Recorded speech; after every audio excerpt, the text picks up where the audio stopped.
इसी मामले में बात करेंगे। हमारे साथ हाफिज एहसान अहमद साहब मौजूद हैं। बहुत शुक्रिया हाफिज साहब, खुश आमदीद आपको प्रोग्राम में। साकिब बशीर साहब हमारे साथ मौजूद हैं, 92 के सीनियर कोर्ट रिपोर्टर हैं। बहुत शुक्रिया साकिब बशीर साहब। और आबिद ज़ुबैरी साहब हमारे साथ मौजूद हैं, माहिर कानून है। आपको भी ज़ुबैरी साहब खुश आमदीद कहते हैं। ज़ुबैरी साहब, आज आप अदालत में मौजूद भी थे, अगरचे 26वीं तरमीम वाला मामला जिसमें आप अदालत के रूबरू पेश भी हुए, उस पर बाद में आता हूँ, वो भी बड़ी इंपॉर्टेंट हेयरिंग थी आज। लेकिन ये जो पहले जस्टिस मंसूर साहब का फैसला आया, क्या आपको हैरानकुन लगा कि उसमें उन्होंने ये तो एतराज़ात उठाए हैं कि जुडिशियल ऑर्डर को एग्जेक्टिव ऑर्डर से क्यों बदला गया, या केस को एक बेंच से लेकर दूसरे बेंच को क्यों दिया गया, बेंच को क्यों तब्दील किया गया, लेकिन साथ ही साथ तौहीन अदालत की प्रोसीडिंग्स करने का कहा गया, हैरानकुन है आपके लिए? बिस्मिल्लाहिर्रहमानिर्रहीम। नहीं, मुझे नहीं हैरानगी नहीं हुई, इसलिए क्योंकि देखिए मेन इशू जो ये था उसके सामने कि क्या वो हटा सकते हैं। जब उन्होंने वो डिस्चार्ज कर दिया उसका नोटिस और ये होल्ड किया कि कमिटीज के इख्तियार नहीं था, बात इसमें बड़ी सिंपल है। क्योंकि देखिए एक जुडिशियल ऑर्डर से एक खत्म कर दिया गया, आप देखिए एक एग्जेक्टिव ऑर्डर से केस हटा लिया गया, केस उस बेंच में था, आपने उसको उस पे जब वहां से उस बेंच से उसको हटा लिया गया, तो फिर ये देखिए फिर तो ये इशू ही खत्म हो गया ना। मतलब कि आपने किस तरह से एक बेंच को गया, जुडिशियल ऑर्डर उन्होंने पास किया था कि उस केस को लगा दिया जाए, तो फिर मैं समझता हूं कि ये तो एक बड़ा गलत बात हुई थी। आपने उस बेंच से हटा दिया है केस। हाँ। और ये कहा आपने हटाने का रीजन ये दिया आपने कि आप क्योंकि उसके सामने लगना नहीं चाहिए था। तो ये पहली बात है कि जुडिशियल ऑर्डर से कैसे खत्म कर दिया गया ये चीज है, एग्जेक्टिव ऑर्डर से। जी तो एग्जेक्टिव ऑर्डर से तो जुडिशियल ऑर्डर को कैसे खत्म कर दिया गया। तो मैं तो समझता हूं कि ये बिल्कुल सही ऑर्डर है। इसमें जो मेन चीज है देखने की, जिसके अंदर परेशान कौन बात थी कि ये उन्होंने जो रेफर किया है कि जी इसमें कंटेम्प्ट के फुल कोर्ट के लिए रेफर कर दिया कोर्ट में। अब कोर्ट में कंटेम्प्ट हो या नहीं हो, लेकिन मेन इशू तो डिसाइड होना चाहिए कि प्रैक्टिस एंड प्रोसीजर कमेटी के क्या इख्तियार है कि वो एक चलते हुए केस के जुडिशियल ऑर्डर। आई थिंक ये कंटेम्प्ट से ज्यादा जो इशू है इसमें ये उनको ये कोर्ट देखना चाहती है कि आप बताएं कि प्रैक्टिस प्रोसीजर कमेटी या कमेटी अंडर दी 191A जो बनी है कॉन्स्टिट्यूशनल बेंच की कमेटी जो है, क्या वो कोई किसी भी केस को वहां से हटा सकती है। तो मैं समझता हूं कि ये बड़ा वैलिड क्वेश्चन है। बिल्कुल सही है, लेकिन तरफ ये मामला रेफर किया जाए और फिर फैसल सिद्दीकी साहब ने कहा कि चलिए कम से कम इतना ही कर दीजिए कि नोटिस करें, सुने तो सही हमें, बाद में आप बेशक इसको डिक्लाइन कर दीजिएगा, क्योंकि रिलेक्टेंट था बेंच इसको फुल कोर्ट की तरफ रेफर करने के लिए। आप ये वकला क्यों इसरार कर रहे हैं इस बात पे, क्योंकि अब माना जाता है कि 26वीं तरमीम के बाद यही फुल कोर्ट है जो आईनी बेंच बना है? नहीं, देखिए पहली तो बात मैं साकिब बशीर साहब की बात को जरा वजाहत कर दूं कि ये जो अपील थी मंसूर अली शाह साहब के सामने, इससे अपील नहीं होती, इसका मैक्सिमम रिव्यू हो सकता था। तो उसके अगर मंसूर अली की बात बिल्कुल सही है, अगर कोई कोर्ट अगर आपको तकलीफ है कि जी कोर्ट के पास जुरिसडिक्शन नहीं है, इख्तियार नहीं है, तो आप वही वो मुद्दा आर्ग्यू करते हैं और कोर्ट को बावर कराने की कोशिश करते हैं, उससे बाहर है तो ये वहां हो सकते हैं उनको फैसला करने देते। हाँ, लेकिन उसकी अपील नहीं हो सकती थी, उसका रिव्यू होता। अच्छा, 26वीं आईनी तरमीम में उन्होंने कहा, देखिए वो रिटर्न सी बात थी। बात ये है, हमारा मुद्दा यही था, चाहे किसी ने कहा है नहीं कहा, हमने सबने जो बात कही वो ये कही है कि जब भी आईनी तरमीम इस मुल्क में चैलेंज हुई वो हमेशा फुल कोर्ट्स ने सुनी है। तो आप ये नहीं है कि आप फुल कोर्ट हैं, आप फुल कोर्ट नहीं। देखिए ये कॉन्स्टिट्यूशनल बेंच है, फर्क होता है कॉन्स्टिट्यूशनल एक बेंच में और फुल कोर्ट में। Full court is not a bench of the Supreme Court, वो 176 के तहत होती है, meaning the chief justice and the other जजेस of the Supreme Court, that is the full court. तो ये बेंच की बात हो रही है, आप ये कहना कि ये बेंच फुल कोर्ट है, विद अटमोस्ट रिस्पेक्ट, ये आईनी बेंच फुल कोर्ट नहीं है।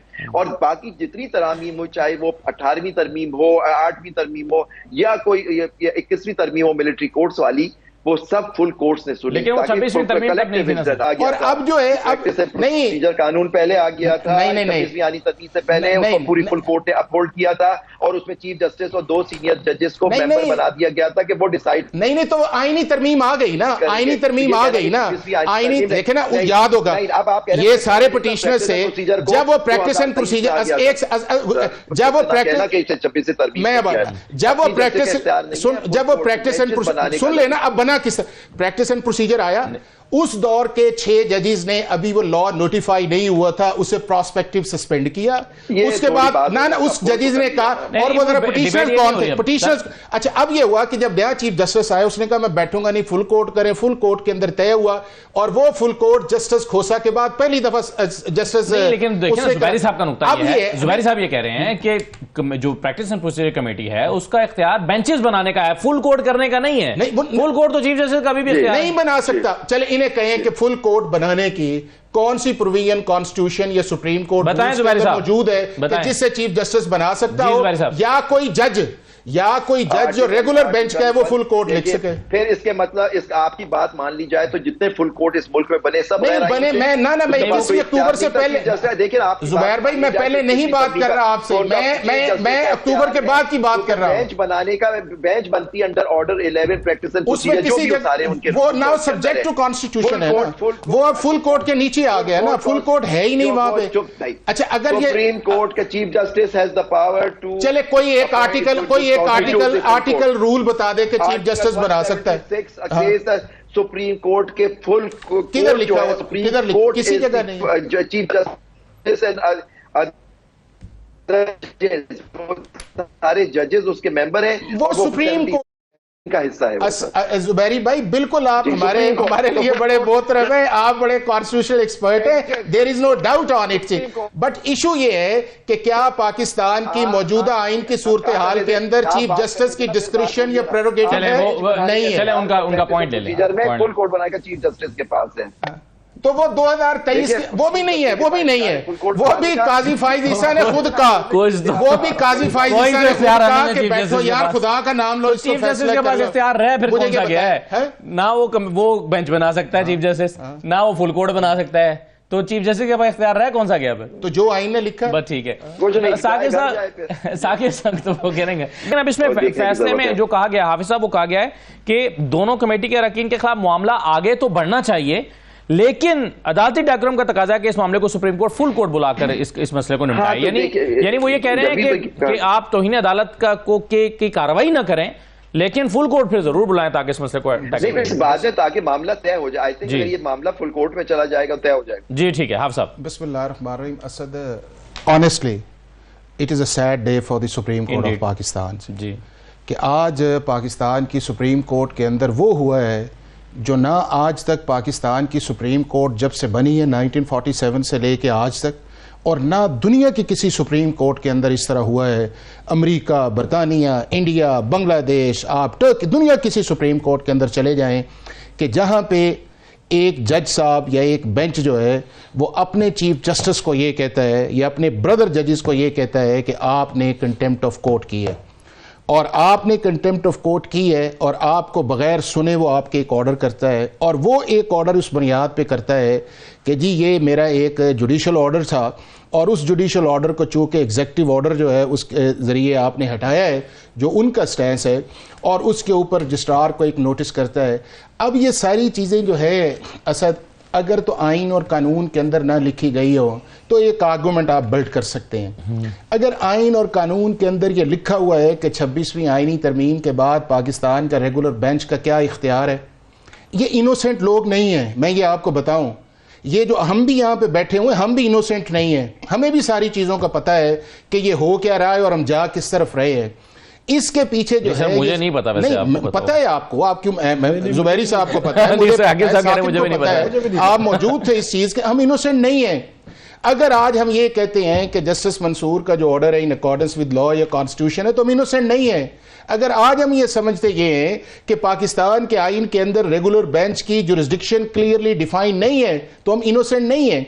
अगर आज हम ये कहते हैं कि आर्टिकल 191A की क्लॉज 3, 4, 5 बड़ी क्लियर है, तो अगर हम फिर उसके बावजूद कहें कि हम इनोसेंट हैं, या हम ये कहें इस चीज के अंदर के दो जो कमेटीज जिनका जिक्र किया गया, कमेटीज को पावर कहां से आई है? कॉन्स्टिट्यूशन से आई है। उसी सेक्शन 2A और सेक्शन 4 का एक प्रोसेस दिखा। नहीं, मगर क्या सर छोटा सा सवाल ना, क्या कॉन्स्टिट्यूशन जो है इन कमेटियों को एम्पावर करता है कि आप जुडिशियल ऑर्डर को एग्जीक्यूटिव ऑर्डर से बदल सकें? मुझे ये बताएं कि अगर कोई जज जो है वो जानबूझ के वो जुरिस्डिक्शन को इस्तेमाल करे जो उसका इख्तियार नहीं है, उसके पास कैसे आया था? नहीं है, किसने लगाया उसके पास? मुझे ये बताएं कि मैंने उस दिन भी बात की थी तो जुबैरी साहब ने जरा इस पे कहा था कि जी आप मैजिस्ट्रेट को सुप्रीम कोर्ट से ना मिलाएं। बात सीधी सी है कि अगर पाकिस्तान का आइन ये इख्तियार देता है कि एक जज को ये काम करना चाहिए, उसे करना चाहिए।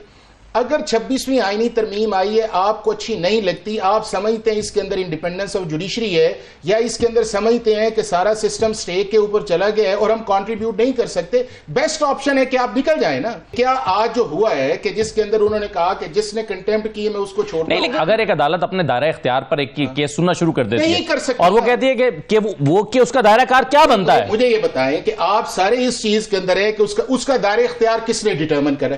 अगर कॉन्स्टिट्यूशन या आइन या कानून के अंदर असद को कंफ्यूजन हो तो फिर तो आप दायरा इख्तियार कर लेना। अब क्या एक जज साहब जो हैं वो पाकिस्तान के चीफ जस्टिस से भी सुपरा है? ठीक। क्या एक जज साहब जो हैं पाकिस्तान के आइन के अंदर जो लिखा हो उसकी मजीद इंटरप्रिटेशन चाह रहे हैं? या उसके बाद जो दूसरे जज, अब आप देखें कि 4 जज हैं आपके इस वक्त, ठीक है, जिसको आज की जजमेंट के अंदर कंटेम्प्ट ऑफ कोर्ट के अंदर उन्होंने कहा है कि जी ये कंटेम्नर है और फर्दर चलाया जाए और बगैर सुने चलाया जाए। हम हर केस के अंदर जाते हैं आर्टिकल 10A आर्टिकल 10A नहीं हो। अब अगली के आज अगर कोई पाकिस्तान का प्राइम मिनिस्टर या उसके बाद फेडरल सेक्रेटरी जो है टॉप लेवल का, अगर सुप्रीम कोर्ट का ये जस्टिस आता तो सबसे पहले क्या होना था? कैबिनेट डिवीजन को कहा जाना था इनको डी नोटिफाई करे, एस्टैब्लिशमेंट डिवीजन को कहा जाना था इनको डी नोटिफाई। नहीं, तो आपके ख्याल में क्या जस्टिस मंसूर ने फिर अपने कोड ऑफ कंडक्ट की खिलाफवर्जी की? मैं ये समझता हूं कि जस्टिस मंसूर साहब के इस सारे ऑर्डर के अंदर जो है वो एक रिजेंटमेंट है, और वो रिजेंटमेंट की बहुत सारी वजूहात है। ठीक है, उसके अंदर सबसे बड़ी जो वजह इसके अंदर ये आई है कि इनका आपस के अंदर कम्युनिकेशन का ना होना है। आप देखें ना कि जब उसका हल तो फुल कोर्ट है, चाहे आप फुल मीटिंग कर लें। अगर पाकिस्तान का आइन जो है या पाकिस्तान का कानून फुल कोर्ट का इख्तियार इन तरह के मसलों के अंदर नहीं देता तो कौन जज साहब जोर कर सकता है? इवन असद अगर छोड़ दें इस चीज को कि फुल कोर्ट 26वीं आईनी तरमीम के बाद नहीं बन सकता, उससे पहले भी अगर फुल कोर्ट था तो डिस्क्रिशन या प्रेरोगेटिव किसका है? वो चीफ जस्टिस का है। अगर चीफ जस्टिस नहीं बनाना चाहता तो आप थ्रू जुडिशियल ऑर्डर नहीं कर सकते। और ये जो बात बार बार की जा रही है ना, और भाई ये जुडिशियल ऑर्डर नहीं है, ये कॉन्स्टिट्यूशनल डेविएशन ऑर्डर है। उस ऑर्डर के ऊपर आप उस एग्जीक्यूटिव ऑर्डर के ऊपर जाके कह रहे हैं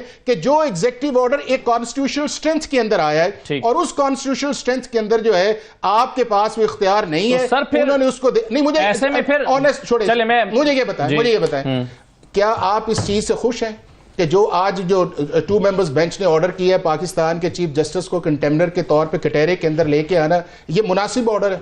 नहीं, मैं तो इस सारी सूरत हाल से ना कॉन्फ्लिक्ट एज अ पाकिस्तानी हम कहते थे कि जजेस को फिलहाल साकिब साहब को जरा ले थोड़ा सा फेयर होके ना, नहीं थोड़ा सा फेयर होके। मैं तो इससे खुश नहीं हूं जो ऑर्डर आया। जिस लेवल पे ये डिवीजन चली गई है, जिस लेवल पे ये डिवीजन चली गई है, it is the disaster for the institution. लेकिन सर इस ऑर्डर के जो मुहर्रिकात हैं होश के नाखून लेने चाहिए और इस इंस्टीट्यूशन की इज्जत और कदर। बिल्कुल ठीक है। जो आज का फैसले से अनहैप्पी हैं वो क्या इस फैसले के मुहर्रिक